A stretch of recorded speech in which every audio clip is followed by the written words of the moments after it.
Hello guys, this is your friend and we are back with a new fanfic. Which is What If Naruto Time Travels with Kushina Part 1. And if you enjoy this fanfic then please press the like button and subscribe to my channel for more fanfic like this. And now let's start the fanfic.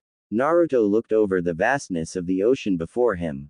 The ocean did not have his sight though. No, it was the shoreline that he had his sights set on. He was waiting for an attack to come as he stood on the surface of the water. The village of the Whirlpools behind him as he stood protectively over the village as the darkness of night rolled in. He knew an attack was coming and he prepared wholeheartedly for it as his black cloak he wore billowed in the breeze set in by the ocean's current. The only thing that stuck out on him was the purple eyes that glowed in the night from his hood that he had draped over his head. They should be coming any minute now. They won't know what hit them, Naruto thought. He knew what he needed to do. He would show no mercy against the attackers. They would feel pain just as his mom had when this very same village had fallen in his time, but now he would change that. This village will not fall today. It will stand amidst the chaos of battle and will stand for many years to come, Naruto thought. He started to remember what happened to him to be put in this situation because he finally had a chance to change many things he thought should never have happened. Flashback. Everything changed on that day. The day the Rinnegan was given to me. Nagato, a person with a dream of peace not unlike my own, but in the end my type of peace won out. Konan, his partner, had watched as Nagato's eyes faded. My eyes changed from their dark blue to the purple of the Rinnegan. She was so shocked at the time it was almost funny. He too was shocked, but since he had the eyes now, he knew what he needed to do, and that is to make the world a better place. Peace would come in time and he would be the one to bring the shinobi nations into a new era of peace. I was 16 at the time I had received these eyes. I had no idea how to use them, but Konan showed me how. She helped me develop my own unique abilities alongside the ones Nagato had used against me. I knew I was not completely ready to face every challenge quite yet, but I knew I needed to start. It had been 2 years since I first started to train with these eyes. I was 18 when my training was complete, but that was also the same day the Rinnegan had glowed.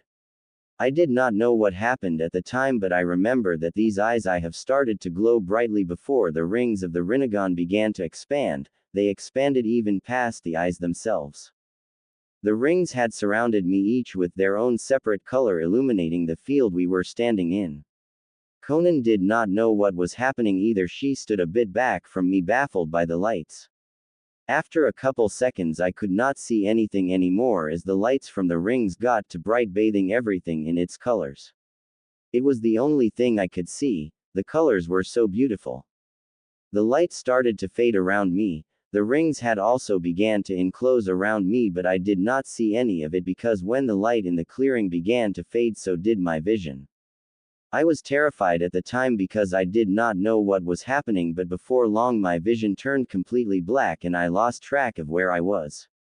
It was like I was trapped in a void of endless darkness and uncertainty. The blackness did not last long, that which I am very thankful for because I was starting to go mad. When I opened my eyes though, I did not expect to see a fight going on in the treetops around me. The sight of Iwa ninja and Konoha ninja battling it out surprised me greatly. I knew they had not fought battles like this since the second and third shinobi wars. I slowly had gotten up from my position as I continued to watch the fight ensue in front of me. I had enough of this pointless fight in front of me, so I did the only thing that came to mind at the time. It might not have been the best of ideas, but it got the results I wanted. I extended my arms out as I called out one of the jutsu I had learned from Konan. Shinra Tensei, I had shouted right when the ninja had collided in the center of the field. I watched satisfied as my jutsu that I had called out slammed into them, lifting them straight off their feet, sending them flying. Most of the ninja had died on impact with the trees in the area, leaving a bloody mess probably to never come up. Some of the other ninja though died just from contact with my jutsu. I had walked out of that area, never looking back to see the bodies. I had better things to do than mourn over lifeless bodies. Any ninja to him that caused needless death needed to die themselves no matter who or what they were. After I had killed those ninjas I had went to Konoha to see if indeed it was standing because I needed to know if I was back in time during the Second Shinobi War. The site that I had seen was Konoha but a different Konoha than I grew up in. There were more ninja jumping around than he remembered and even the shops were all different. He now knew he indeed did travel to the past. What was I to do though I wasn't sure until I had heard a group of ninja talking about an attack. They were talking about Whirlpool and the possible attack on the place about to go down. He kept listening until he heard that they had caught sight of Iwa and Kumo ninja heading towards Whirlpool and in 2 days the attack would commence. He heard them say the council was still deciding to help them or not and that Kushina wanted to go help but she was too young so they would not let her go. I had clenched my fists so hard by what I had heard they were supposed to be allies with Whirlpool so they should not have to discuss helping them. My mother's village was going to be attacked, so I headed in the direction of Whirlpool intent to wipe out the Iwa and Kumo ninja before they could land even a single hit on Whirlpool. The Second Shinobi War was underway and the first place to be attacked was Whirlpool but I was not going to let that happen again. Even though in this time Kushina wasn't my mother and she did not know who I was but I felt dedicated to stop the attack not just for the village but to stop a senseless slaughter that could be avoided. When I approached Whirlpool it had been 1 day later. I got there so quickly because I did not rest and I did not slow down. I wanted to get there as fast as I could. I had entered the village and began looking around. I bought a cloak and new ninja equipment for the battle to come. Once I had everything I needed I walked out of the village passing many Uzumakis on the way. They had looked so peaceful, that is what made my resolve complete. Many of them had looked at him curiously wondering who he was and what he was doing there. They did not know it yet but he would be their savior. He had walked out onto the water in the same place he now stood adorning his black cloak among the heavy current of the raging ocean before him. End of flashback. Naruto's thoughts had been interrupted when he spotted movement on the shore. He got into his ready position as he watched more than 500 Iwa and Kumo ninja charge across the ocean's surface. Some of them got caught in the whirlpools that surrounded the village but he knew a lot would make it through. He was correct as around 300 ninja made it past the whirlpools. They were getting closer by the second but he stood unmoving defiantly from his spot in the black of night with the only light being the moon that illuminated the water's surface. Naruto looked up at the moon for a second before he turned his sights back on the attacking ninja. Naruto brought his arms out, palms facing the charging ninja waiting till they got a little closer. Shinra Tensei, Naruto shouted out in a deep voice. All the charging ninja saw were purple ringed eyes before they felt a huge force slam into them decimating a huge portion of their forces. Naruto noticed though that some ninja had survived because they were lucky enough to be behind someone when his jutsu had hit them. Overall more than half the attacking force was taken out on the last attack, his attack only left around 50 ninja left. I did not want to kill them all in my first attack anyway because I want them to feel pain just as they made Whirlpool feel in my time. This is going to be fun. Naruto grinned as he ran forward, Rinnegan shining bright in the darkness of that night. Whirlpool Village is saved. The night quickly turned crimson red. The ocean filled with ninjas' lifeless bodies and some were still alive. Naruto did not care though as the ninjas withered in agony before they sank to the ocean's bottom. The battle was still raging on as reinforcements quickly joined the fray trying to enclose him from all angles. Naruto spotted the ninja going through hand signs but he did not care, he only stood there and waited for their combined attack to come. He did not have to wait long as 4 towering lightning dragons raced towards his position from all angles. Hey, they don't know who they are dealing with, Naruto thought as he brought both his arms up pointing his palms to the left and right of himself. The Kumo ninja would not expect what was to come. Naruto waited for the enormous lightning dragons to reach him. He wanted the ninja before him to know there was no way to beat him as he brought the world crashing down around them. When the towering lightning dragons were only inches from him, he caught sight of the Kumo ninja who launched the attack at him. They all had confident grins set in place on their ugly faces. He thought they were ugly. It must have been from other battles they were in, or they were just born ugly. I will show them that they are powerless before my might. After this night is through, I will be the only one left standing, Naruto thought as the lightning dragons crashed into him. The Kumo and Iwa ninja that surrounded his position began to cheer because they believed that they had won the fight, but they were sadly mistaken. Right before their very eyes, the two lightning dragons slowly disintegrated. Naruto stood on the surface of the water unmoving from the same place he stood before the attacks had been called out. Time to finish them off, Naruto thought, pulling a katana out of his pitch black coat he wore. However, none of the ninja around him realized any of this because right when the katana had been drawn, the first ninja had fallen. The ninja's head had been severed from the body as it fell into the water seconds later, along with body as they sank to great depths out of sight. He turned and faced his next victim, giving him no time to run. The Kumo ninja had tried to turn and run, but they were only met with cold purple ringed eyes and a sword plunged into their stomachs. The life faded from their eyes as they fell, just like the rest of them. Naruto appeared in front of the last ninja. The Iwa ninja before him looked so frightened he could not help but grin at the poor fool. He decided to torture him before he sent him to the afterlife. You're pathetic. You guys attack another country blindly with no remorse. It is a pointless slaughter, so I decided to step up and save them. Luck was just not with you guys on this night, but don't worry, you will be going to a better place, Naruto told him with an even bigger grin plastered on his face as he watched the guy quiver in fright. The Iwa ninja took a couple steps back from the man before him. Naruto did not know if but the guys before him was more afraid of his eyes than his actual presence, because he had seen those eyes before. You monster, what are you? The Iwa ninja shouted. Naruto just grinned wider at the question he was asked. Me, a monster? No, I am a god that has decided to stop the corruption in this world once and for all, starting with you, Naruto replied. The Iwa ninja tried to get away, but when he turned to run, he was met with a blade cutting right through his shoulder blade.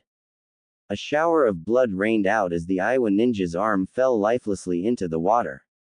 The arm socket continued to gush blood with no sign of it stopping in sight. Naruto watched on in cold indifference as the guy grabbed his bloody socket. A blood-curdling scream rang out so far that Naruto knew Whirlpool ninja had heard it. He knew he needed to finish the guy off now.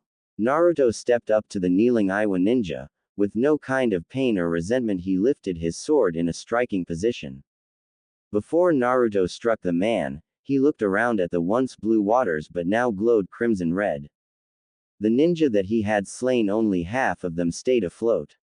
The bodies were basked in a white glow from the moon, making them look like they had been dead far longer than the minutes it took him to take all them down. His might was unmatched, and he believed that with this strength he would save the shinobi world from its corruption. Naruto turned back to the only surviving ninja before him out of the 500 that had attacked to begin with. I hope the next time I have to fight someone, they provide more of a challenge than these ninja had been, Naruto thought as he beheaded the ninja. The head fell instantly off the body as the body spurted out blood like a geyser until it sank below the surface of the water. He turned around to get a good view of the Whirlpool village. He noticed the village was now illuminated by bright lights. Naruto knew Whirlpool ninja were soon to show up on this scene of battle. The katana in his right hand had been slipped back into his black cloak. I guess I better get out of here. If I am spotted, they may take me as a threat, Naruto thought. He disappeared out of view before he appeared on the other side of the village, outside the village wall. He was on the surface of the water again, but here he noticed that the water was still a luminescent blue with no trace of red from the blood of his victims. Naruto began to hear shouts from where he once stood. He couldn't help but imagine the faces of the Whirlpool ninja as they spotted all the dead bodies he left in the drifting waters. I hope they like their gift, Naruto thought, chuckling as he entered the village of Whirlpool a different way than everyone else. He had his own way of entering the village. He did not need the main entrance. He knew he probably would have needed to do this anyway because Whirlpool ninja were bound to spot the fight. Naruto touched the wall that surrounded the village for protection. The wall wasn't too high, but it was big enough to warn them if anyone were to attack them. It was their first line of defense, which he found out about while walking around the village the day before, but lucky for him he did not need to go over the wall because he had developed a new Rinnegan ability. He focused on the wall for a couple seconds before phasing right through the wall, appearing in a dark and smelly alleyway. He had chosen that spot in the wall before the fight, so he did not appear in an open area. Maybe I should have picked another area that did not smell as bad, Naruto thought, grumbling to himself. The alleyway smelled like rotten food and dead animal, which was mostly true because as he walked he spotted a couple dead cats that probably died from the rotten food. He quickly left the place behind, not wanting to pass out. He headed towards a hotel that he had found when he was searching for supplies. The hotel looked small, but on the inside the place looked like it was made for royalty. He silently snuck through the village, making sure no ninja patrols caught him in the village. I know most of the patrol ninjas are probably studying the dead bodies I left by now, but I can't be too careful, Naruto thought. He opened the hotel's small door, but before he walked in he looked back at the village streets. He smiled, knowing that if he did not stop that attack, this village would not be standing anymore, instead it would have been burning to the ground about now. I'm glad I stopped a pointless massacre from happening. It doesn't even matter that I won't be getting recognition for it, Naruto thought. He shut the door behind him as he walked to the front counter to get a room for the night. Little did he know he would get the recognition he deserved, but not yet. Naruto approached the counter, not worried in the slightest about being found out that he was the one who killed all those people out there, because there were no blood stains anywhere on him. He did not want to get any of their dirty, disgusting blood on his newly bought cloak, even though it was black, but he did worry about his eyes because they stuck out like a sore thumb, but on the outside he remained calm.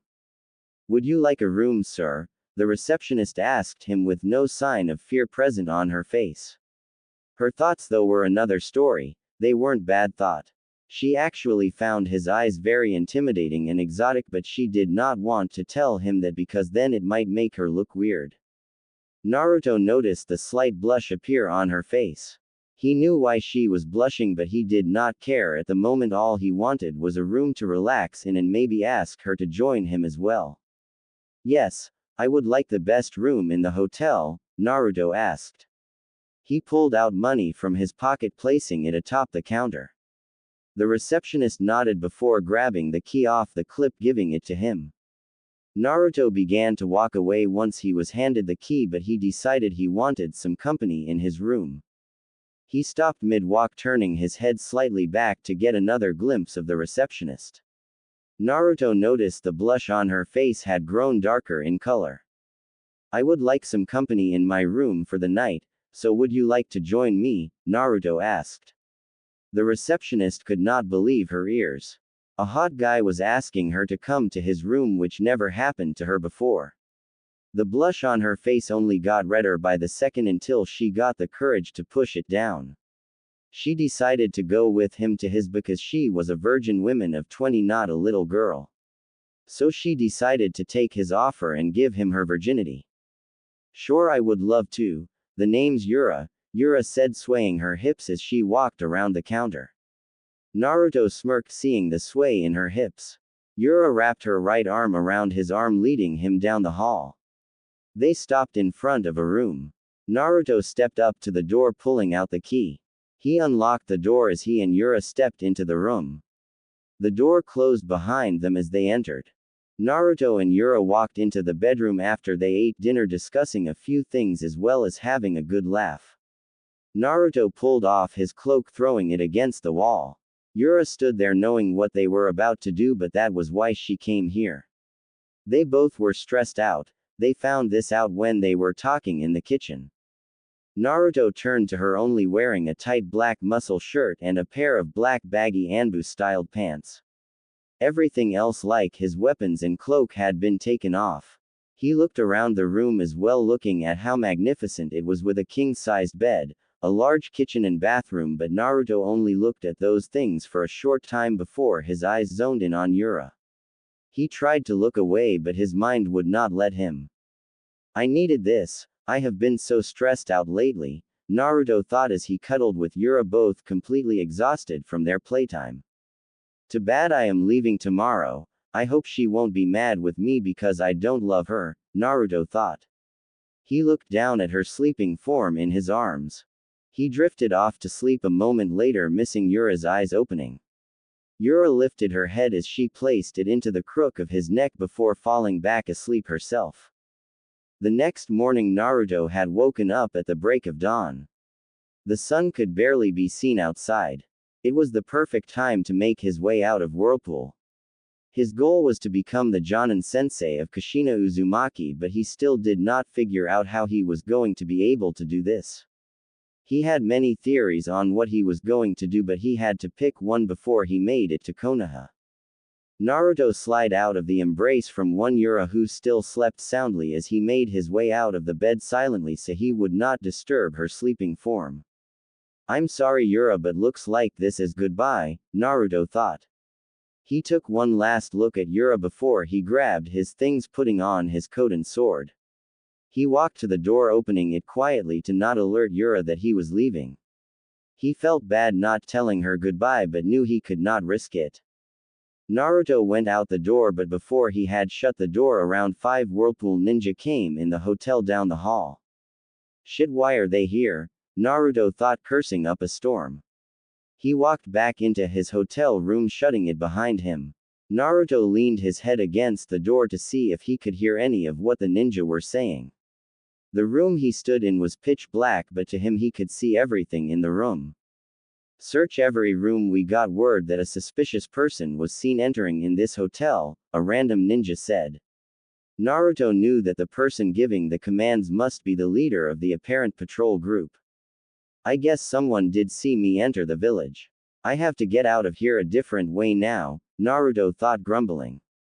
He just woke up and now he had to try to get away from a patrol of ninja because he did not want to kill them, they did no wrong. Realizing he had no choice because a knock resounded on the door. Naruto turned quickly, walking back into the bedroom. Seeing that Yura was still asleep, he walked over to the right wall to make his silent escape. Just as the door to the room was kicked in, he phased through the wall, appearing in the street outside. He heard the ninja in the room from where he now stood. They could not find him, so they woke up Yura to question her. They got nothing out of her though, as she said that no one had been in the room with her. Thanks Yura, I will make sure to pay you back sometime, but make sure you find someone to love, Naruto thought. He began walking down the street away from the hotel. There were no civilians up yet, which explained why the streets were so bare. His train of thought was cut off as 6 ninja appeared around him in a circle, not letting him escape. What do you guys want? Naruto asked lazily. He pretended to yawn, acting like he had just woken up to try and fool them, but he got a good look at their faces, noticing that it was not working. They were all poised to attack, but none of them were. Which he did not know why, because usually if you find someone suspicious in your village, you either attack them or take them in. He got his answer soon enough as one of the ninja from the group stepped forward. We want to know why you are in our village when the guards at the gate had no mention of you entering at all, the patrol leader asked. This wasn't the same leader from the hotel. No, this guy looked a whole of a lot stronger than the one from the hotel, but he was not frightened because he could defend himself if need be. I was in your village to get a good night's sleep, isn't it pretty obvious? Naruto replied cockily, hoping for a rise out of the man, but all he noticed was a tick mark had appeared on the man's forehead, making him chuckle a bit. You still did not answer the question. How did you get in our village undetected? If you don't tell us, we are taking you in to be interrogated, the leader growled out. Naruto looked at the guy, seeing that his anger could not be held back any longer. Fine. I snuck in by passing right through your village walls, leaving everything intact. I won't tell you how I did this, since it is my little secret and you won't get it out of me, because if you try and take me to be interrogated, I will kill you guys where you stand, Naruto told them, releasing killer intent to make his point across. The ninja around him had stiffened from the amount of killer intent released. I only came to help out, but if you treat me as an enemy I will treat you as one, Naruto said. He looked right into the leader's eyes with his own purple ringed ones. He was messing around, but they did not need to know this because needless death should be avoided. The leader's eyes widened, thinking he now knew why the guy in front of him was in the village in the first place, but what he had in mind was crazy. There absolutely would be no way for one man to take down an army of ninja. Naruto looked passive as the leader stood stock still until he began to move seconds later after deciding to ask the question he had on his mind. Are you the one that destroyed those Iwa and Kumo ninja outside the village? Because from our search of the bodies we found that those two villages ninjas were the only ones there. Which meant that either one guy took them down or they attacked each other, the leader said, looking into the purple-eyed guy in front of him. Hey, I don't know, maybe I did, maybe I didn't, but what would I get if I gave this information to you? Naruto said. He stood defiantly even though surrounded by Whirlpool ninja. He did not want them to know, but if he could leave here peacefully without having to hurt anyone, then he will tell them. All the ninjas stiffened, but the leader did not flinch. He just grinned, thinking the guy was crazy to talk to him while surrounded from all sides. The leader knew though not to attack because the guy in front of him might actually be confident for a reason. If you were the one to actually have annihilated their troops, then you shall not be hailed as a criminal, but you will be asked to come with us to the Uzukage to explain to him what had transpired, the leader of the patrol said. Naruto thought over what he should do for a couple seconds. For one, he could just bust out and leave, but then people all over will think he was a criminal. For two, he could just tell them the truth so he could make a request to be Kushina's Genin sensei in Konoha without having to go through the troubles of Konoha by himself. I did kill them. The reason I killed them was to save you guys from an apparent destruction of your village. I did not want to tell anyone about it though, Naruto said, sighing. The group of ninja around him could not believe it that this guy's annihilated a huge portion of Iwa and Kumo's ninjas so quickly. Okay, then you're coming with us to explain the battle to the Uzukage, the leader said as he pulled chakra cuffs out to make sure he did not try anything funny. Naruto looked at them disgusted as the leader walked closer. You put those on me, I will kill you, Naruto said. He looked straight into the man's eyes to make sure he got his point across to the man. Naruto was chuckling, not on the outside but on the inside, because he liked messing with them. It might even become a new pastime when he returned to the village. The leader of the Whirlpool ninja around him slipped the cuffs away quickly from the chakra spike he felt. When the cuffs were away, the chakra spike vanished. I won't make you wear then, but we all will be staying close till we find out if you're telling the truth, the patrol leader said as he led Naruto down the street. They approached the Uzukage's tower, which stood in the center of the peaceful village. It stood out compared to the other buildings around it, not because of the color but for the size of it. It was about 3 times the size of the other buildings lengthwise, but the height was only a little taller. The building was blue with an Uzumaki swirl in the center of the building's structure. Wow, nice tower you got here, but I thought the towers for the leaders of each village were smaller than this, Naruto asked. They entered the tower, closing the outer door behind them. Naruto noticed 2 long hallways to the left and to the right of where he was standing, but in the center across from them against the far wall was a door which had Uzukage emblazoned on the door. It is because not only the Uzukage live here but so do the main Uzumaki family, the patrol leader explained. Naruto knew he was right because down the hallways he spotted multiple doors and big rooms at the far end of the hallways which he guessed were a gathering place to hang out. He was not here though to see the Uzumaki family yet, but he would later. Right now they were going to speak with the Uzukage. The patrol leader led him into the Uzukage's office, which looked just as grand as the rest of the place had. The Uzukage sat amused as Naruto looked around the office, paying no mind to him. Why did you bring this guy here, Genji? The Uzukage asked. His sight were still on the black-haired guy in his room. The Uzukage's eyes widened, noticing the Rinnegan. We brought him here because we believe he might be the one who killed those ninja outside Whirlpool, Genji replied. The Uzukage motioned them out, wanting to talk to the guy alone. Genji and his unit did not want to leave as they protest, but the Uzukage wanted them to go, so they had left a bit pissed, but they would listen. Please have a seat if you would, the Uzukage asked politely. Naruto nodded, taking a seat in front of his desk. Naruto told the Uzukage his name before they discussed the extreme battle that took place just outside Whirlpool. They also discussed Naruto's Rinnegan. This issue surprised him when the Uzukage brought it up, but answered his questions nonetheless. That is how the battle went, nothing was left out, Naruto said. The Uzukage nodded in contemplation, wondering what he should do now before an idea came to mind. Since you saved Whirlpool from destruction, anything you need, just come and ask me, I will be happy to help you out, the Uzukage said.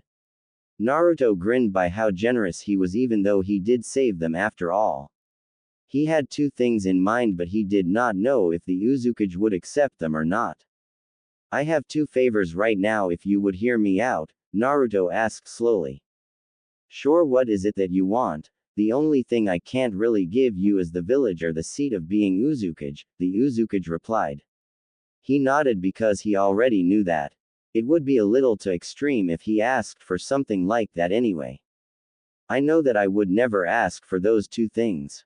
The two things I want really are just two things I want to become, and they are: I want to become the Genin sensei for Kushina Uzumaki in Konoha, and to become a Whirlpool ninja here once I come back, Naruto asked, knowing the two things he wanted were not too difficult to give him.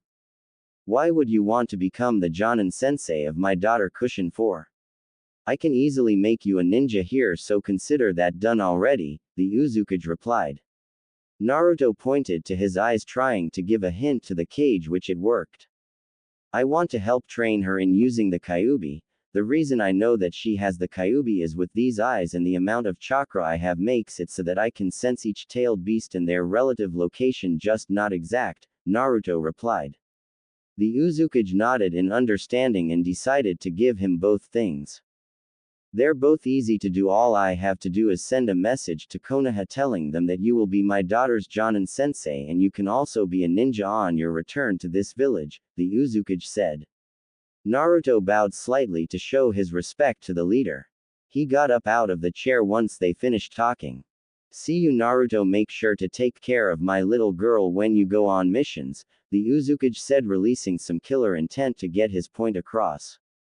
It did not really faze him though, as he just shrugged it off, walking to the door. Will do, Naruto replied as he closed the office door behind him. Once outside the tower, he sighed in relief. The meeting had gone well, and now he could get to know Kushina of this time and even get to teach her some things.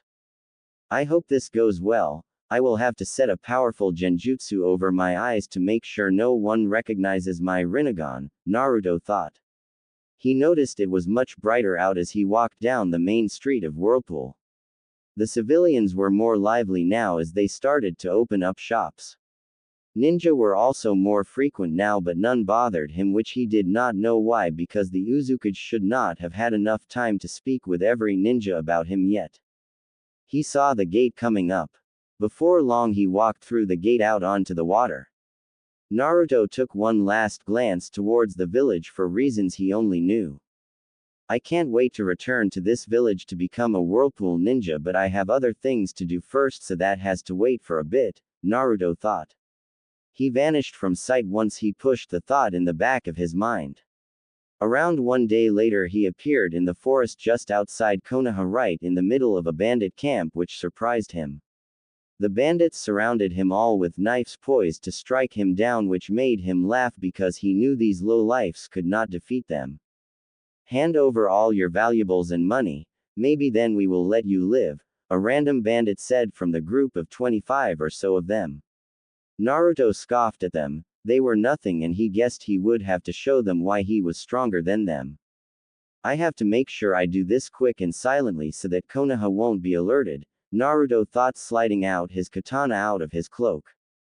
The bandits did not see the draw, as about half of them dropped dead the following second.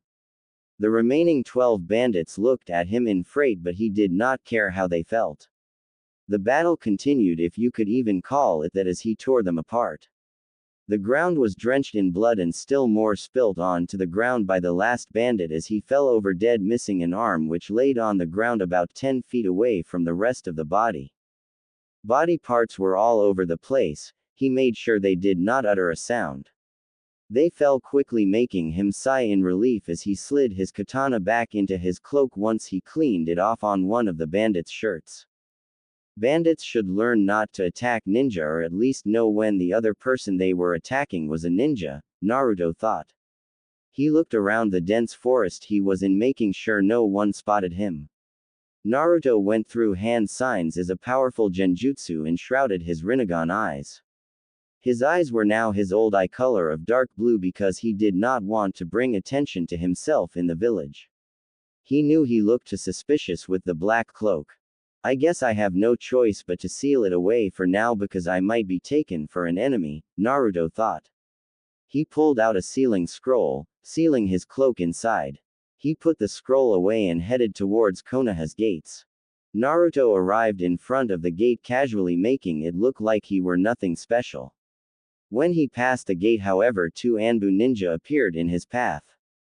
He was thinking how bad his luck must be to be caught so quickly just after he had entered the village, but he noticed the Anbu were just standing there, not attacking him. Hokage-sama has been expecting you, please come with us, the right Anbu said in a monotone voice. The Anbu walked in front of Naruto as they lead him to the Hokage tower. The reason they walked was because Naruto had wanted to walk. The Anbu had to stay with him for security reasons for now, which pissed them off because he walked slow. The village looks really peaceful, it should stay like this. All the little academy kids are probably in class at this very moment, which means I won't be able to see Kushina or any one of them right now, Naruto thought as they made it to the Hokage tower. It had taken them around 40 minutes to get to the tower, not because the tower was far. No, it was because Naruto took his time looking at every little detail of the place. The Anbu were furious, but they would not show it. They were too prideful to break down in anger while still in their uniform. They walked up the tower stairs to the office. Once they reached the top of the stairs, they walked over to the Hokage's office door.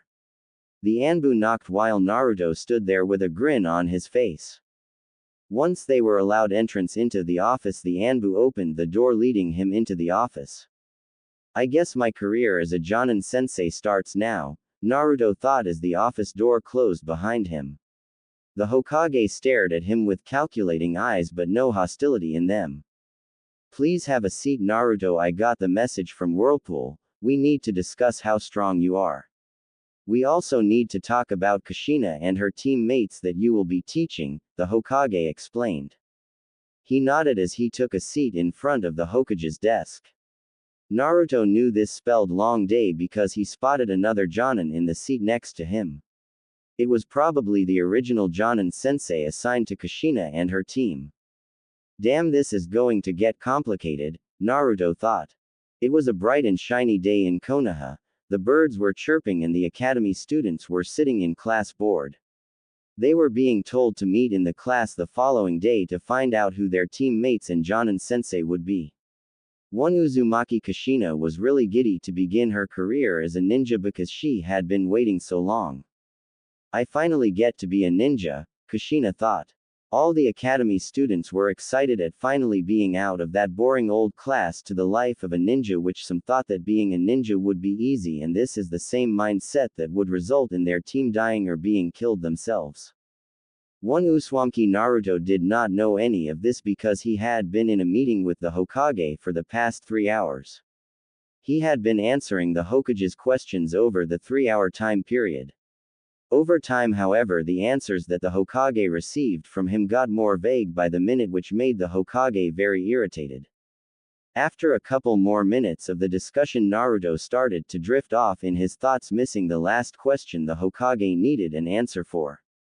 This is so boring, I would rather be staring up at the clouds like Shikamaru used to right now than listen to any more of the Hokage's words, Naruto thought. He had been asked if he had a place to live or why did he want Kushina's team specifically. He gave the Hokage honest answers each time. After the first couple of questions they started to get on his nerves. The reason it did was because did the Hokage really expect him to spill everything to him?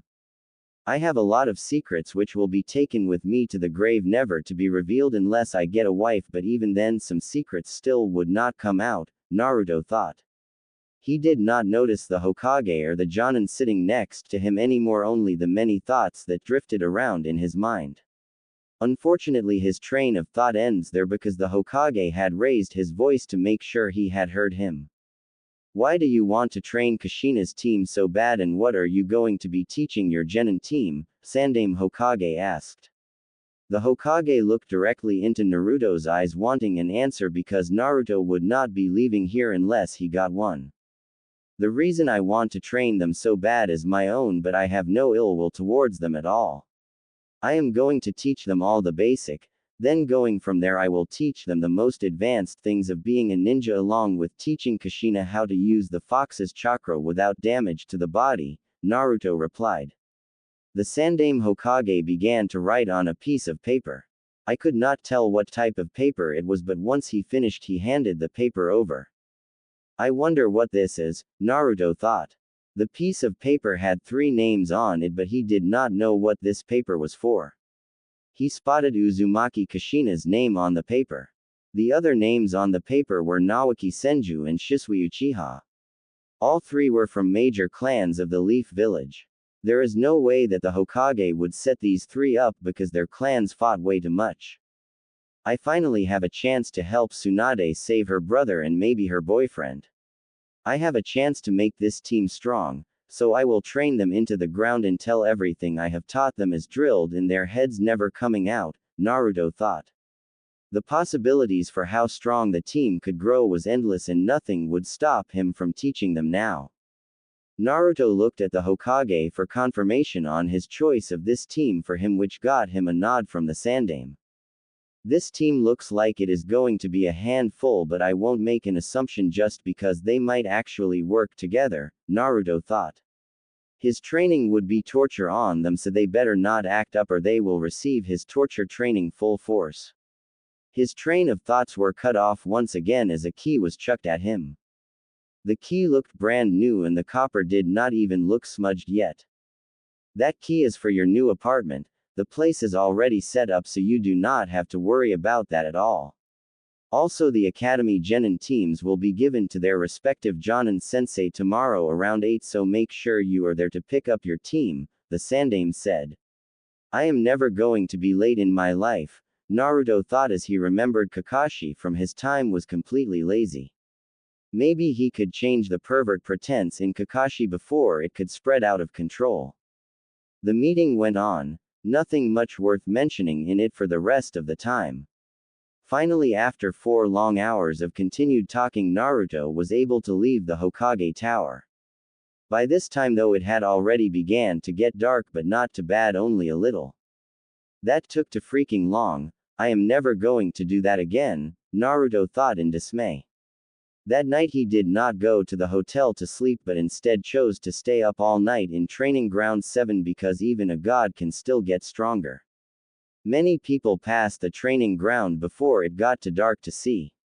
Most had thought nothing of it, but some thought the person must be crazy training so hard in the middle of the night. As the night passed, the training ground got destroyed, and when I mean destroyed I mean it. The training ground looked like it went through the Second Ninja War before the war even started. The sun had come up, showing the training ground in its awful showing. Naruto stood in the center of the training, noticing all the cut-down trees and the trees that were uprooted from his Rinnegan techniques. There were also jutsu marks from all the elements spread out through the clearing. Some places looked burnt, some places looked shredded as well. His techniques were a deadly thing and they needed to be treated with caution.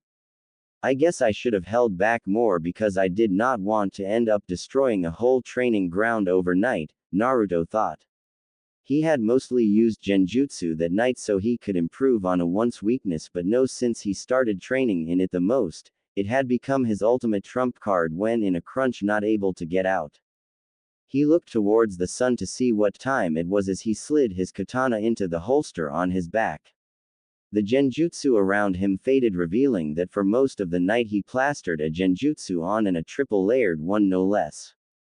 I guess it is time to pick up my team now, Naruto thought. A moment later he vanished into thin air like he was never in training ground 7. The next moment he appeared outside the room numbered 14. I think I will mess with them a bit for fun before I take them as a team, Naruto thought, smirking. A clone appeared next to him as it transformed into a fat guy easily weighing around 500 pounds. Naruto took a step back and let the fat old man through the door. He was able to open it but got caught halfway through the door.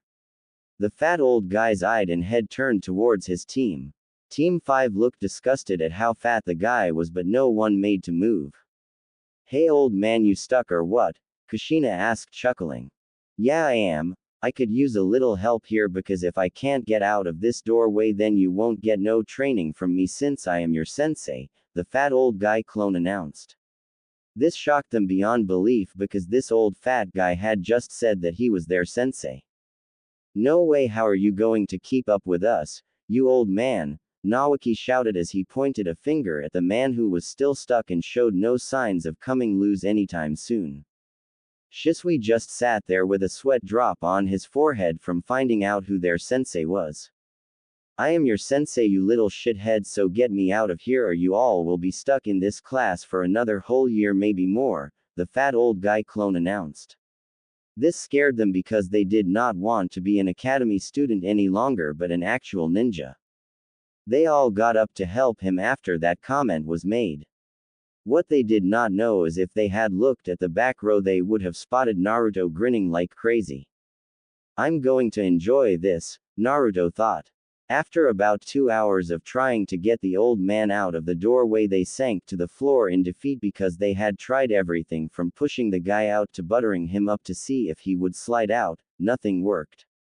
All three looked exhausted, so Naruto knew they had enough even if they would hate him for life now, but it did not matter, he still had the pictures of them trying to butter the guy up. Naruto made a hand sign watching as his clone in the doorway vanished in a puff of smoke before the Genin's eyes. They could not believe that it was a clone the whole time. Whoever played a prank on me like this is going to get it, Kushina growled out. She wanted to tear the person who did this apart for embarrassing her this bad. They turned looking at the back row of the classroom when clapping resounded through the room. Naruto walked down the aisle making his way to them all the while still clapping. I like the show you guys put on, it was definitely original, I can say that much, Naruto said. He chuckled at the two angry faces of Kushina and Naoki. Shisui's face looked perfectly composed, but if you looked closer you could see a tick mark above his eyes showing his mood. Why are you guys so mad? I only used a cage bunshin to henge into a old fat man, but you decided to help him, so it isn't all my fault, he told them. It only made it worse as Naoki charged him in anger. Naruto grabbed the fist before he lifted the boy off the ground by his fist alone before throwing him headlong straight into Kushina. When Naoki collided with Kushina they both toppled backwards, not expecting something like that to happen. That's no way to treat your sensei now, is it? Naruto asked them. Their eyes widened because this guy in front of them that only looked about 18 was proclaiming himself as their sensei. How is that possible when you only look about 18 yourself, which isn't much older than us, Naoki proclaimed, making sure to get his point across. Kushina thought the same thing as Naoki, but Shisui had a completely different thought altogether. If he is indeed our sensei, then he must be really strong to become a Jonin instructor so young, Shisui thought. He knew that appearance and age never mattered as a ninja because you could be any age and be just as powerful as long as you train each day to its fullest. Age doesn't matter when you're a ninja, and I am your instructor, so get used to it. Meet me at training ground 5 in 20 minutes from now or you will be sent through the academy once again. That's not fair, you can't do that, right Shisui? Naoki shouted as he looked to his right, but Shisui was nowhere in sight. He headed to the training ground when I first had mentioned what you needed to do, but now you only got 15 minutes to get to the training ground, so you better hurry, Naruto said, grinning. He watched as Kushina and Naoki ran out of the classroom as fast as they could because they did not want to take any chances just in case if he could really send them back to the academy. Hey, I like messing with people's minds, it keeps me busy, Naruto thought. Vanishing with no trace from the classroom as he appeared in training ground 5. He had around 7 minutes to kill until Shisui got there, then probably another 5 minutes until Kushina and Naoki to show up. The 8 minutes until Shisui would get there were used for Naruto to get some of his thoughts straight because he did not know what to teach Kushina or when to start to teach her in using the Kyuubi's chakra. The other two on the team have the potential to be great ninja too, just like Kushina. They would all have longer lives now because of him. He would make sure Naoki would not die in the second ninja war that was on the horizon. He also would not let Shisui die to give himself up for the will of fire. Kushina would also live past the day he was born as well. He will make a definite fact that nothing happens to any one of them. I will bring about peace to this corrupted world, starting from the smallest things as they start to build, becoming something great, Naruto thought. He had been leaning against the tree for the time being. Naruto waited for about 8 minutes, and just as he predicted, Shisui appeared in the training ground. Shisui, just wait for your teammates to arrive and then I will explain a couple things to you guys, Naruto said. Shisui did not look surprised much that his teammates were not there yet. It was probably because he knew them pretty well. After another 5 minutes, Kushina and Naoki ran into the training ground. Naoki looked extremely tired and Kushina looked like she never ran at all. The stamina you get for housing the Kyuubi is amazing, Naruto thought as he looked between all three of them, but his gaze lingered on Kushina, which she caught, but it did not matter because she could not make out what the look meant. We will all introduce ourselves one after the other. I will go first to show you how it is done. My name is Naruto Ui and my likes are training and creating new jutsu. My dislikes are war and poverty while my goal is to bring about peace to the shinobi nations, Naruto explained. I'm next. My name is Naoki Senju. My likes include my older sister Tsunade Nei-chan and training to be the best. I don't have many dislikes besides people who down me or make fun of me because of my goal is to be Hokage, Naoki shouted out at the end. Kushina did not go right away, which made Naruto wonder why, but it was quickly dashed. My name is Kushina Uzumaki. My likes are Whirlpool Village, also the people in it, but I like training as well because I want to become the first female Hokage. I dislike anyone who makes fun of my hair and my face. If you do, I will kick your, Kushina says, pointing to Naruto. His eyes widened from the implication of what was said. Why would I make fun of your hair or face? Your red hair looks beautiful adorning your face. If people make fun of you, then they're just jealous, so ignore them, Naruto said. Kushina could not believe her ears. Someone actually called her hair beautiful. A big red blush appeared on her face as she looked right into Naruto's eyes, but she quickly got a hold of herself, pushing the blush away before he had seen her. Get a hold of yourself, Kushina. He only called your hair and face beautiful, Kushina thought as another blush found its way onto her face. She did not know what was wrong because this feeling felt new to her, but she also knew that she should not tell anyone about it yet either. Naruto motioned for Shisui to go, ignoring the blushing Kushina. My name is Shisui Uchiha. My likes are training and my friend Itachi, who is my only friend from the clan. I dislike the clan's ways of copying everything while not gaining it from hard work. My goal for the future is to shape and fix the way of the Uchiha clan, Shisui announced. Naruto was glad he had an inspiring team of genin who were aiming high because he would help them achieve their goals, because it is the sensei's job to see it out.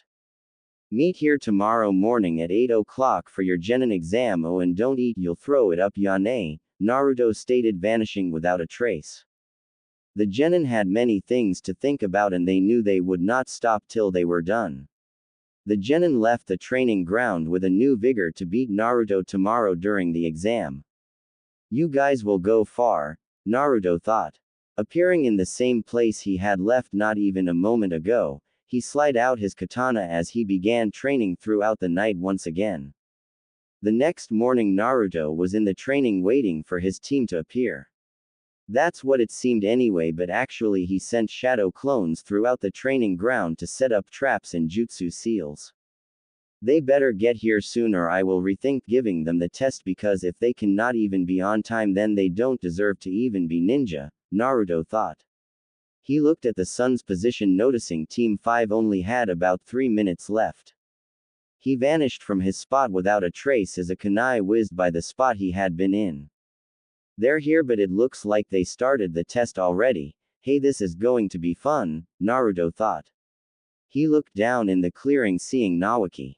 The rest of the team were nowhere in sight, but he sensed them at 2 different positions waiting for Naoki to get attacked.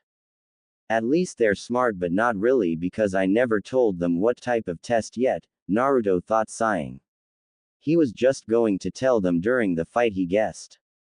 Before Kushina or Shisui, who were hiding in the shadows of 2 trees, could blink, Naoki fell face down into the ground. The hit looked hard enough to leave an imprint of his face in the ground, most likely. Naruto appeared above Naoki with a kunai poised to kill him. He stood there, though not attacking. He was waiting to see what the rest of the team would come up with to save their teammate. The test is simple. All you have to do is land 2 hits consecutive on me to become Genin, Naruto shouted loud enough for them to hear him. The next thing he knew, 20 kunai flew at him from the position where Kushina was located. His sight caught explosive notes on at least half of them. If you like throwing explosives, you better be prepared to dodge them as well, Naruto said as his arms lifted up, palms facing the incoming kunai. Shinra Tensei, Naruto shouted. The kunai stopped in mid-air for a split second before turning directions, impacting trees around Kushina position. The second before they went off, Kushina lunged out of the tree line as the explosive tags went off, sending her skidding across the ground, just barely making it from the explosion. What the hell was that? Naoki thought. His face was still implanted in the ground because Naruto kept him from getting up. He tried to get up many times, but the pressure that held him down felt like a ton of weights. What was that jutsu? I never heard of something that could deflect incoming projectiles like that, Shisui thought, studying the fight before him. His job was to wait for an opening to attack their sensei, and since they only needed 2 hits on him it would be easy. Well, that's what he thought anyway. My 10 clones are still in the forest, so Shisui better watch out, Naruto thought, chuckling. He did not have time to think though, as Kushina charged him with a kunai in hand. As she reached him, however, 2 hands shot out of the ground, pulling her under with only her head left out. Damn it, let me out of here, Kushina shouted. She was not able to move her at all. The ground had her locked in place. The only way for her to get out was for either Shisui or Naoki to save her. Nah, I think you look better like this, Naruto replied, lightly laughing. This only made her more pissed, however, as a string of curses sounded from her mouth. You're not getting out anytime soon with that mouth, Naruto said. He lifted his leg back before swinging it forward, kicking the downed Naoki in the ribs, lifting him up, sending him clear across the training ground. Before Naoki impacted the ground, however, Shisui appeared, catching him in mid-air, placing him up right next to him. They began to devise another plan of attack, but they knew they needed to save Kushina first. In the field you have to come up with a plan on the spot. What you're doing is leaving you wide open for an attack. You're standing right there, so we don't need to worry, Naoki stated cockily. Naruto just stared at them for a moment to decide whether or not to tell them or not. I would look around you because you are surrounded, Naruto said, smiling deviously. Naoki and Shisui looked around them but spotted nothing until a shimmer appeared around them. Naruto had let his genjutsu he had put around them slip a bit so they could see it. Kai, Shisui said, dispelling the genjutsu around him and Naoki. After it was dispelled, they realized Naruto had told them the truth. They really were surrounded for all sides. 6 Naruto clones had locked them in a circle. They were able to dispel all the clones a minute later because Naruto was holding back. he did not want to kill them after all. What kind of sensei would he be? Good work, but you missed too, Naruto said. Shisui and Naoki looked confused for a moment before they tried to turn around quick enough to destroy the clones that had come out of the ground behind them. You guys better move, Naruto shouted his warning. The two clones began going through hand seals before they held the last one. Bunshin Dabakua, the two clones shouted, making the two Genin's eyes widen as they jump away from the blast, but the blast hit them while they were in midair, sending them straight into the tree line, vanishing out of sight. Kushina could not believe her eyes. Her two teammates might be dead because of their sensei. I guess I should have held back a little more. Oh well, too later for the now, but they should have survived that. If they didn't, then they are not good enough to be a ninja, Naruto said. Kushina looked away from the tree line where her two teammates were sent flying, maybe not even alive anymore. You're crazy if they're not alive. I am going to pummel you till next week, Kushina shouted. It looked kind of funny with no body, just a head that shouted threats that could not be carried out. Ah, Kushina-chan, are you scared? Nato said, teasing her. He pulled out a kunai, putting the blade against her neck just enough for it to bleed a little but not enough to do a lot of damage. Kushina gulped in fear as she stared up at her sensei, believing she was about to die. Naruto pulled back, seeing the scared look on her face, chuckling lightly. Don't worry, I won't kill you, Kushina-chan, Naruto said. Naruto began laughing again at the look she gave him. Teasing was so much fun, but what he did not know was due to his actions Kushina began to gain a crush on him, but she did not know this yet because she thought she was only embarrassed at the moment. Stop teasing me, we are going to pass this test, and when we do I'm going to kick your, Kushina said with a light blush adorning her face.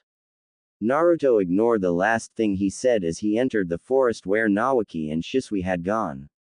Once Naruto entered the forest, he turned around and waited in a shadow of a tree, knowing that Shisui and Naoki were going to try and rescue Kushina first before coming after him. He was right as Naoki entered the clearing, but no Shisui, but he sensed him not far off, probably making sure they got away safely.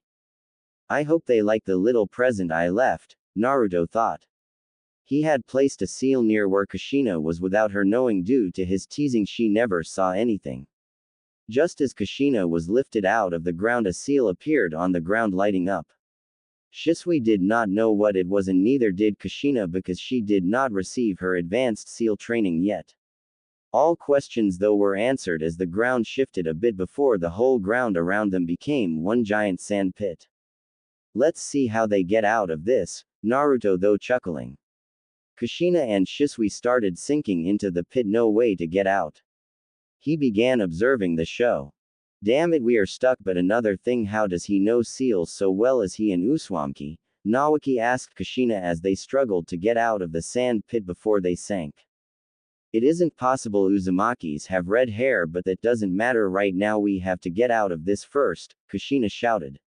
She was becoming irritated by all the traps their sensei laid out for them. Could he not just face them head on? It would be better to get their asses whooped straight forward than being caught by traps which were embarrassing to be caught in, especially one right after another. Right when Kushina shouted about getting out, a rope dangled down into the sand pit in front of her. Grab a hold, Shisui said from up above on solid ground. Kushina was the first one up, but when Shisui tried to bring up Naoki, a kunai cut the rope he held, sending Naoki back into the bottom of the sand pit. Looks like sensei won't let us all regroup, Shisui said. Naoki was at the bottom of the sand pit, letting some curses go because his butt now hurt from the impact with the hard sand at the bottom. Naruto appeared in the sand pit right behind Naoki, giving him a chop to the back of the neck, knocking him out instantly. Both Kushina and Shisui eyes widened when Naruto disappeared, with Naoki leaving no traces of chakra behind. The sand pit closed up like it was never there to begin with. Naruto appeared back on solid ground 20 feet away as he laid the knocked out Naoki on the ground. You two got 1 hour to save your teammate. If you don't save him by then, he will die before your very eyes, Naruto said as not a second later the whole clearing was filled with clones. I will be waiting for the two of you in the direction, Naruto explained, pointing towards the east side of the training, which had the biggest trees. The reason he set this up was to see if they could detect his traps laid out in the forest before they reached him. Naruto lifted Naoki back up, vanishing into thin air once again. All the clones charged the two Genin. They both got into taijutsu stances, preparing for the onslaught of clones. The battle between TWP Genin and 100 clones commenced. It was a spectacular battle that lasted about 30 minutes, which only left about another 30 minutes left to save Naoki. They were both physically and mentally exhausted. "I'm tired. I don't believe we can win this fight in the state we are in," Shisui stated, leaning on his knees for support, almost completely exhausted from the bout they were in. Their clothes looked horrible as well. There were holes all through them, being because some of the clones had exploded. Kushina did not look or feel much better than Shisui, but she would never give up because Naoki would be counting on them to save him, so she would not go down without a fight. "I don't care if we have a 0 chance of winning, I am still going to try because I want to kick his so bad," Kushina said, growling at the end, remembering the teasing he had done. She wanted her revenge. It might not come right away, but she would have it soon or later. "I guess you're right, let's show Sensei who's boss," Shisui said. They both looked towards the forest where their sensei would be. After they got a good look, they both entered the forest from 2 different angles just in case if there were any traps laid out for them. Too bad this would not save them. Different trees around them began to glow before pink and yellow pellet-sized shells came at them, some missing, but they began to come faster at them. The pellets began to impact them all over, leaving bruises as well as giving them a new look. Naruto was waiting up in a tree branch further in the forest. There were traps laid out all around him, that's mostly why he stayed stock still in his spot. "I wonder when they are going to get here. It's been 50 minutes already, but I felt some of my seals activate, so they should be getting closer by now," Naruto thought. When he finished that train of thought, 10 kunai came at him from the left and from the right. "That trick did not work the first time, so it will not work now," Naruto stated as he brought his palms up in both directions. "Shinra Tensai," Naruto shouted as the kunai with explosive notes were sent soaring back the way they came. Naruto heard 2 thuds land on the forest floor a second before the forest lit up in flames from the explosion. Naruto jumped back to a further branch, dragging along Naoki by his shirt.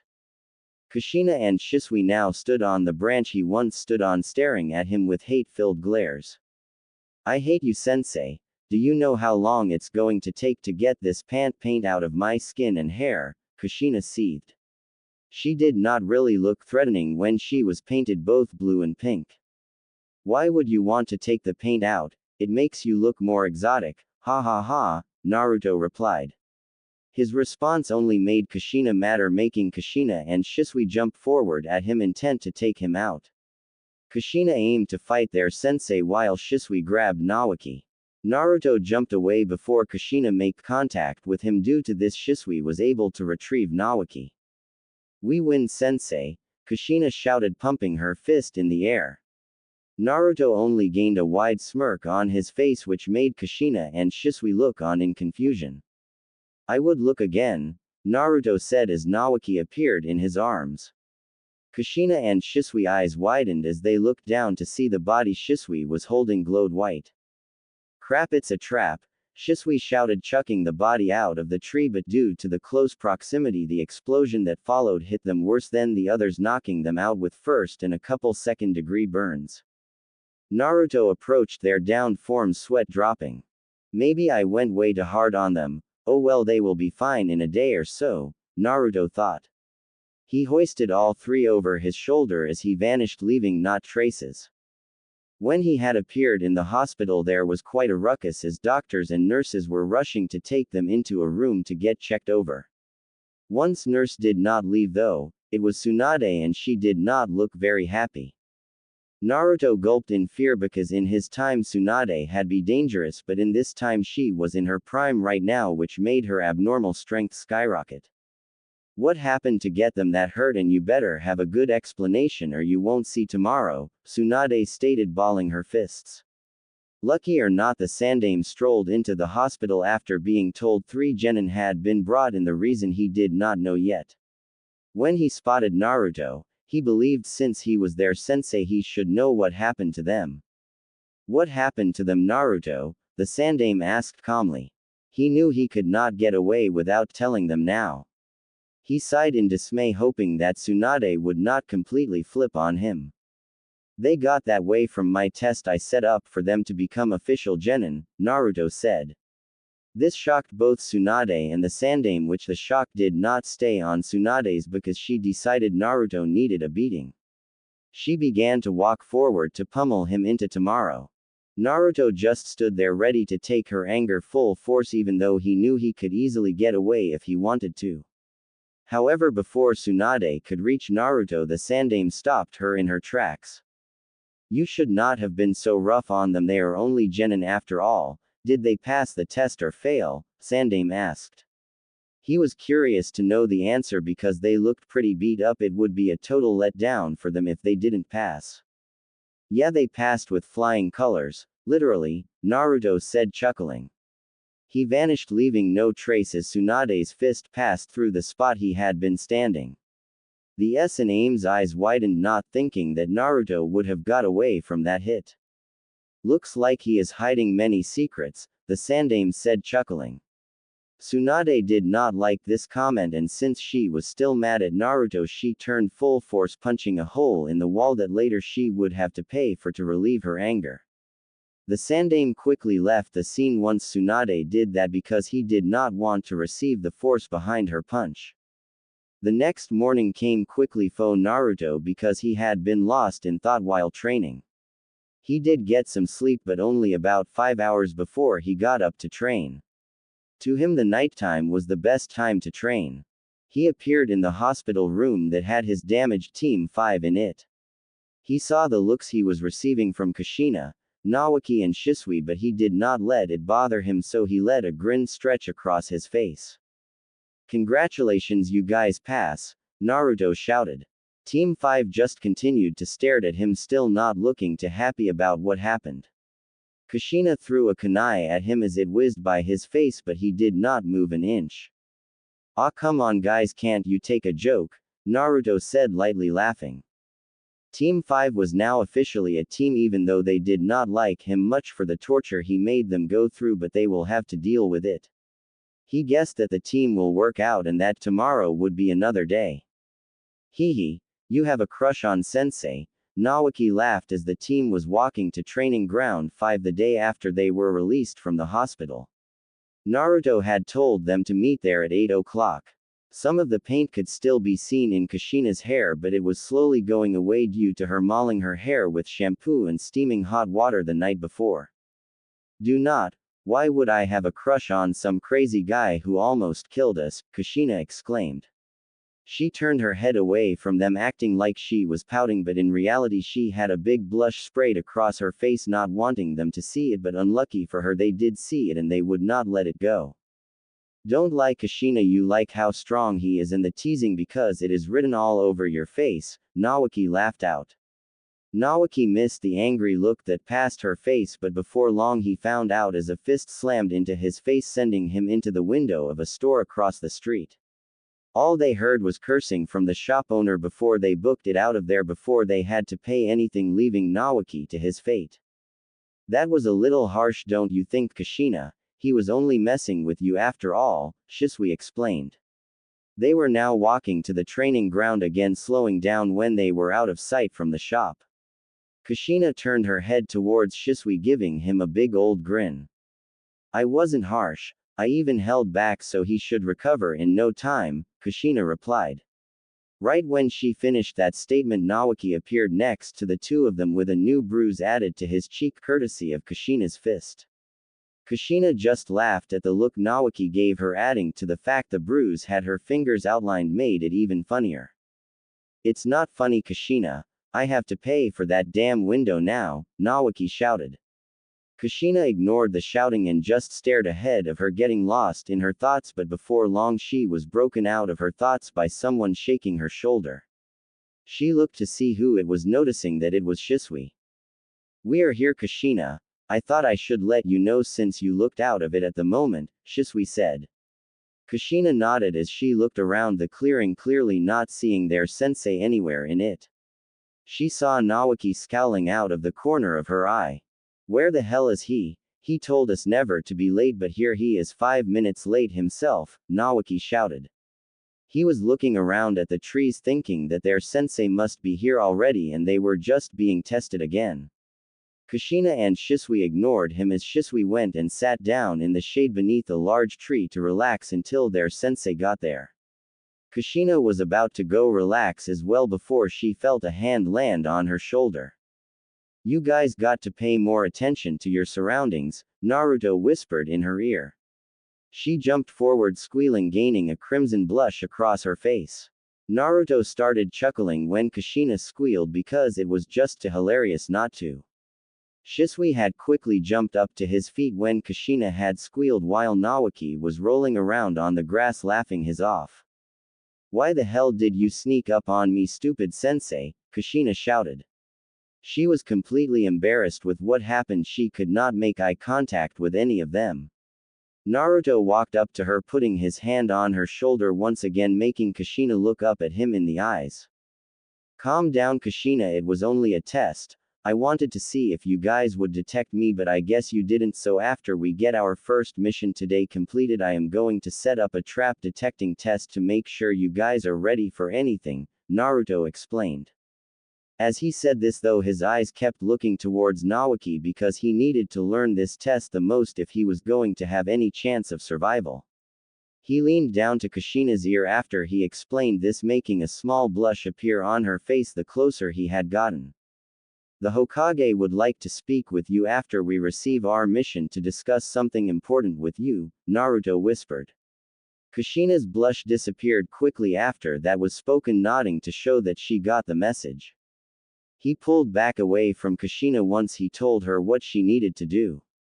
Okay team, it's time to get our mission, Naruto said. He led them out of the training ground to the Hokage Tower. As they approached the Hokage Tower, Naoki leaned a little closer to Kushina. So what did sensei say to you? Was he asking you out on a date? Naoki whispered, looking quite serious.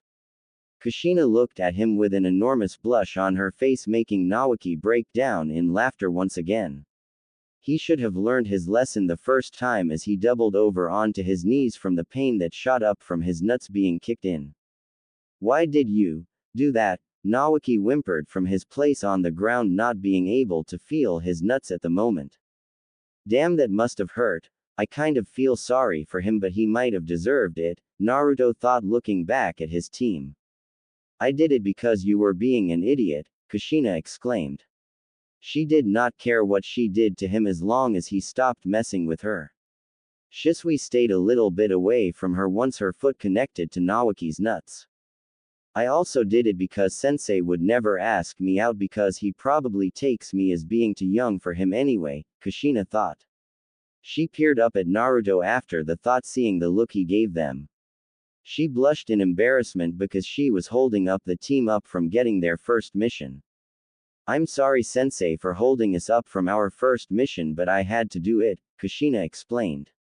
Naruto understood that Naoki probably had said something to make her so mad, so he forgave her even though he wasn't mad at her to begin with.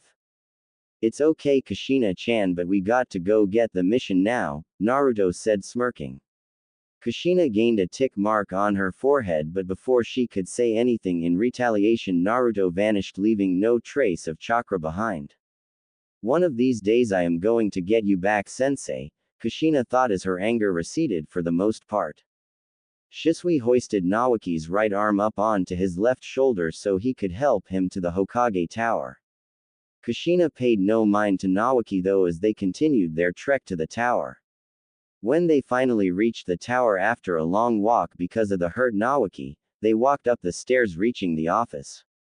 They knocked, getting the okay to enter, so they entered, closing the door behind them. What took you guys so long? I have been here for about 15 minutes already, Naruto said. He stood in front of them with a scroll in hand which they realized must be the mission they were receiving. What type of mission did we get, sensei? Shisui asked. They all wanted to know, but Nawaki a little less than them, because all he wanted at the moment was a seat. His legs felt like jelly. We got a border patrol mission that could take anywhere between 3 days to a week depending on the situation of our replacements, so go home, pack and meet at the main gate in an hour's time for the mission, Naruto commanded. He watched as Shisui helped Nawaki out of the room while Kushina went to follow. The Hokage would like to speak to you, remember? Naruto said, stopping Kushina in her tracks. She nodded, turning back around, walking to the Hokage's desk, taking a seat. Thanks for giving her the message, Naruto, and remember, in 2 weeks there will be a Jonin meeting, so make sure you are there, the Sandaime explained. I know I'll be there, Naruto replied as he walked out of the office to give Kushina and the Sandaime enough time to talk so she could go pack for the mission as well. He had a pretty good idea of what they were going to talk about. It was probably going to be on what happened to the Whirlpool village, so she was going to be asking him questions which he did not want to answer yet. I hope she does not ask me about anything until we return from the mission at least, but that might be asking for too much, Naruto thought, chuckling to himself, knowing it to be true. When he was a good distance from the tower, he was abruptly broken out of his thought by a loud yell. Naruto-sensei, wait up, I need to talk to you about something for a couple minutes, Kushina shouted, closing in on Naruto by the second. Naruto stopped in his tracks, slightly looking back at Kushina, catching a glance of her. No can do, Kushina. I have to go pick up a few things I want to teach you guys on the mission, Yane, Naruto replied as he vanished with no trace when Kushina finally reached him. She caught the grin on his face before he had vanished, which ticked her off. What the hell? Get back here, Kushina shouted, although she knew he would not hear her, so she began to grumble as she continued her path down the road.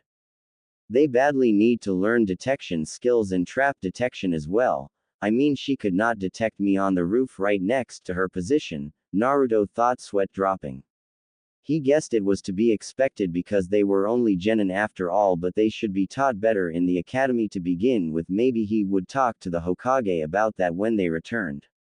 I better go get the supplies needed to make the traps I have in mind.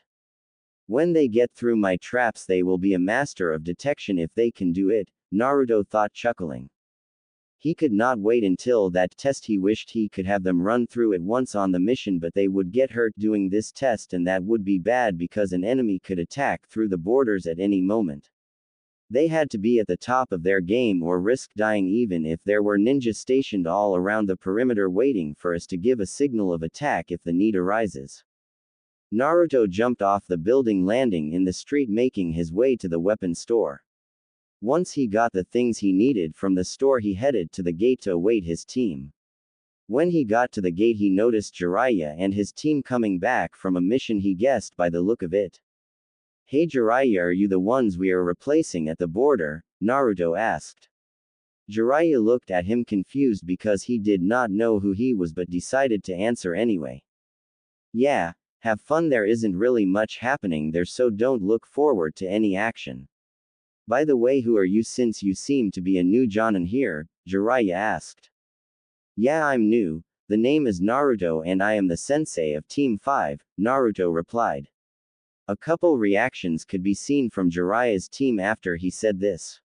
Minato looked shocked, but the other two on the team looked like they could care less, while Jiraiya looked a little pissed but not too much. So you're the one that sent them to the hospital? Tsunade would not shut up about how bad you hurt her brother and the other two. You should not have been that hard on them. I understand you have to be tough since the war is starting to pick up, but try not to send them to the hospital because then I have to listen to Tsunade rant on forever, Jiraiya said, a little mad, but it was quickly replaced by a sigh because Tsunade had really drained him that day. I'll try not to, but no guarantees, Naruto replied. He smirked because of the look Jiraiya sent his way, but he quickly diverted his look to Minato, who stepped up. Are you the sensei for Kushina's team? Minato asked. He looked very shy at the moment, so Naruto guessed he already developed a crush on her before she did a couple years from now. Before he answered, however, Jiraiya put a hand on Minato's shoulder, making him turn his head towards his sensei.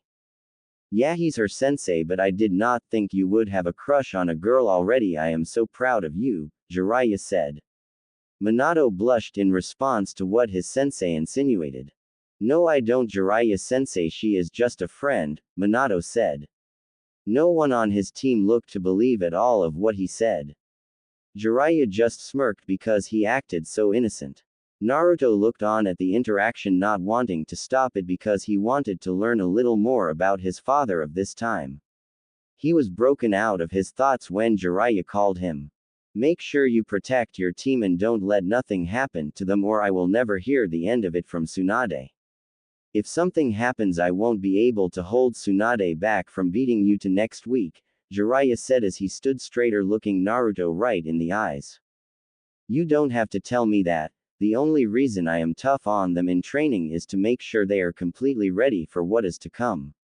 It is better to be tough on them, giving them the experience of actual combat without having to die if they failed, unlike in the field where one mistake leads to your death, Naruto replied. Team Jiraiya looked at him curiously because he had stood up to their sensei with no amount of fear shown. Hey, just make sure you don't kill them yourself then. I think you pose more of a threat to them than other villages do by the amount of damage that they had shown in the hospital, Jiraiya replied, chuckling. He began to lead his team past Naruto, stopping right next to him as his team kept moving. Do you think you are strong enough to protect them though? One is the holder of the Kyuubi, the other is an Uchiha, and Naoki is the brother of Tsunade, meaning lots of strong people might come after your team to get one, maybe all of their powers, Jiraiya said. He saw the smirk spread across Naruto's face halfway through his warning. You don't have to worry, Jiraiya, I may not look it, but I am strong. I took down an army of around 500 in the middle of the night, protecting Whirlpool from its destruction, so I believe you should worry more about yourself than me, Naruto replied, stepping closer to the gate to wait for his team as Jiraiya looked at his form, smacked by what he was just told. The thing is, Naruto did not see his team was already there and heard every word that was spoken between the two. Jiraiya had picked up on it after the conversation, so he decided to leave not a second later.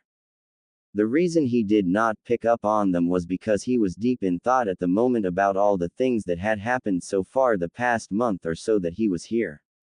Why did you save my village, sensei? I am grateful and all, but why did you risk your life to take down an army by yourself without telling anyone from the village? Kushina asked. Naruto quickly snapped out of his thoughts, slowly turning towards them like he knew they were already there. That's my secret. Maybe I will tell you another time, but for right now we have a mission that needs to be completed at the moment, Naruto replied with a grin. He saw an angry look appear on Kushina's face from his diversion from her question, while Shisui and Naoki looked like they did not care. You can tell us on the way, sensei. I mean, there is not much else to do, Shisui said. Naruto sighed in exasperation, but he quickly came up with a plan, pulling out the mission scroll, handing it to him. Team 5 looked at him confused, not knowing why they were given the scroll, but they did not have to wait long for an answer. No, I can't. The reason for this is that I want you guys to find the border place where we will be setting up by yourselves. I will be waiting there for you guys, so just search for my chakra signature, Naruto said, vanishing without a trace. I hope he actually leaves a chakra signature, or we may have a hard time finding the place, Naoki said, sighing because it would be a long day. Kushina did not hear him, however, because she was lost in thoughts, thinking that she was going to make their sensei talk no matter what. Naoki had been right, because from when they left the village it took around 7 hours before they caught sight of the fortified building coming up on the path they were on. Finally, my feet are killing me, Kushina groaned. They were traveling pretty fast the whole trip, only stopping once for a water break. Once they got to the fortified building, they were told to go to the top to stand guard with their sensei, who had been waiting there for them a little over 6 hours now. What took you guys so long? Do I need to step up your training once we get back to the village? Naruto asked, smiling evilly. Their eyes widened before all three shook their heads, not wanting anything worse than what they already had gotten. We will make sure we are faster next time, Shisui replied. This got a smile out of Naruto because he finally met an Uchiha who wasn't all stuck up about his own power. Your training will still be the same for now, just make sure you're faster next time, because if you're even a second late on a battlefield the rest of your comrades may already be dead, so don't slack off, Naruto said as he began to look out over the small clearing just before a huge forest that captivated most of the land in the area. Not much happened for 2 days following the patrol around the area and the outlook from the fortified base. Kushina had been bugging him for some answers, but she never got any. This infuriated her, but she would have to deal with it for now. He had told her he would answer some of her questions once they were done with the mission and back in the village. It calmed her down to a reasonable level. The next morning when he got up, he looked out over the clearing to the luscious forest, but that is not what held his sight. No, it was the orange glittering from the Iwa headbands in the forest that caught the sun's rays that had his attention. He showed no signs that he knew they were there because he wanted to see if his team would spot them before he made his move. There looked to be about 20 of them in the area. Looks like Jiraiya was wrong, some action did find us after all, Naruto thought. His thoughts were cut off as his team ran up to him with looks that said they knew, making him smile because they were already improving from his lessons. Sensei, there are Iwa ninja in the forest on the other side of the clearing, Nawaki shouted. They waited for an order to come, but they saw that he was not going to respond. Are we going to attack them now? Kushina asked. All of Team 5 wanted to know because they wanted to test themselves against real opponents for once. Not yet, because you guys won't want to be caught up in the traps I have set up in the field. Once they go off, then we attack, taking out the remainder of the Iwa ninja that survive. Go tell the rest of the ninja here in the fort that, Naruto said. Team 5 nodded in understanding because they knew how advanced his traps were. They headed off to tell the rest of the ninja, but right when they began to announce this to the other ninja, Iwa ninja began to pour out of the woods, making most ninja in the area stiffen until the whole clearing lit up in a blaze of glory. Then the ground shifted as wind blades came out of the tree lines, trapping the Iwa ninja in the field, cutting them up from all angles with no way of an escape. After all the elemental traps went off, Naruto walked into the field to inspect the bodies. When he got to the center of the field where the bodies lied, around 10 Iwa ninja came out of the ground, forming a circle around him. You have no way of escape, one Iwa ninja said, chuckling. The Iwa ninja thought they had him trapped. Oh, how they were wrong about that, and now they must find out the hard way. The Iwa ninja were closing in on him, trapping him in a small space, making him grin with excitement. You think you guys got me trapped? You must be Genin to not have noticed this was a trap from the very beginning, Naruto said. The Iwa ninja's eyes widened but had no time to react as Naruto glowed white before exploding, taking out all 10 ninja. No one saw this though, as the explosion kicked up dust, completely covering the field. There are a couple more left, but nothing special, just a couple weak ones that did not want to join the fray, so you guys take it from here. If I see you guys need help, I will step in, Naruto said as his Genin team shot forward, meeting the remaining 5 Iwa ninja out of the whole attacking force they sent. His team finished them off quickly. Nawaki took out 2 ninja, as did Shisui, making Kushina take out the last one, but to be truthful, the last one was the hardest because he had Chunin level skills. The others only had a Genin skill level, but nonetheless Kushina had one in no less than 30 seconds because the Iwa ninja let his guard down, getting a kunai through his neck, gushing blood before dropping dead in a heap. He looked at his team. Nawaki and Kushina did not look too good because this was their first kill, but Shisui looked fine. The only reason he looked fine was because the Uchiha training method of hiding the emotions was in full swing. Cheer up guys, you needed to kill them. If you didn't, then they would have killed you, or perhaps they would have killed everyone back in Konoha. We as ninja have the hard duty of killing for our village, but we must to keep it safe. When you became ninja, you chose this path of a protector, but protectors kill for the home or precious people, Naruto explained. His team looked at him with shocked expressions on their faces, but they knew he was right, so they quickly got stern faces as they began to clean up the dead bodies. Know this: my training may be tough and my training methods may seem extreme, but they are for your own good because it is better to get everything shoved at you in practice than in an actual battle with no experience, Naruto said. He left his team to clean up the bodies with the other ninja at the fort as he made out a message sending it back to the Leaf Village by a messenger hawk. This is disgusting. These bodies are so mangled up. Why do we have to do all the cleaning? I may be a woman, but I don't clean stuff like this up, Kushina shouted as she lifted up an arm that was still bleeding but no body in sight that it matched to because of the burn marks up the arm, leaving no chance of finding a match for anything. So they piled all the bodies together in the center of the clearing. Kaden Phoenix Flower Jutsu, Shisui shouted as he lit the bodies on fire, as well as some bodies that were too mangled up to move to the pile without having to make more of a mess. Finally, we are done, time to relax, Nawaki said. The mental strain put a lot of stress on their shoulders. Naruto appeared in front of them once Nawaki had said that. It's done, sensei, Shisui said. Naruto looked around at the clearing, noticing the bodies were burning. Good, you guys can go rest for the whole morning because we head back to the Leaf at noon, Naruto announced. Team 5 nodded as Nawaki and Shisui left the area, but Kushina stayed behind, still standing in front of Naruto. Why are you still here, Kushina-chan? Do you want to clean up more bodies? Naruto asked, watching a fearful look appear on her face, making him laugh out. It was so fun to mess with them because they were so innocent still, but it was his job to break them out of that innocent stage in their lives. No, sensei, I wanted to make sure that you are going to tell me a few things about what happened in Whirlpool because none of them saw the battle, only you who were in it know anything, Kushina said. Yeah, I will tell you about it, but not right now. Once we arrive in the Leaf Village I will explain a couple things, Naruto replied. He walked forward, placing a hand on her shoulder, missing the blush that appeared on her face from the contact. I won't hold any of the information back from you because you deserve to know since it is your home, Naruto said. Kushina leaned forward, wrapping her arms around him, burying her head in his chest. His eyes widened, not expecting anything like this to happen. Thank you, Naruto-sensei, Kushina replied. She had a crimson blush on her face because of the bold act she was doing, but she did not let it get to her. He wrapped his arms around her as well, not really knowing why, but he felt the need to comfort her.